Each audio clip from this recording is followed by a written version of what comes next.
Aloha, gearheads. How's it going? Another episode of Hot Wheels Collectors Hawaii.com. All right, unboxing. Here we go. We're starting this off early. So, what we got going on in here, John? Do you know what's in here or not? I think these are the Mustangs. You didn't shave your knuckles or what? But your hand is all nice and smooth, bro. I put a new blade in that. I know. I noticed it didn't even catch. Oh, look at that. Pristine wrapping. Oh, yeah. This is the premium Mustangs. Yep. Oh, there we go. The Vintage Racing, I think.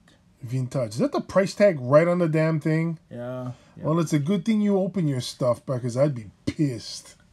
I think there's a way to take that off, though. Yeah, it's called opening the package and showing them over. Yeah. There's three. Okay. There's two that came in one, and then one that came in a separate box. Hey, well, you know what? Guys that can wrap stuff really well and packaging it good, I give them props. Because there's some people that don't, and your product get damaged. Well, I know I didn't spend that. Oh, see? Right there. Check us out. Like and subscribe. Hot Wheels Collectors Hawaii.com. See ya.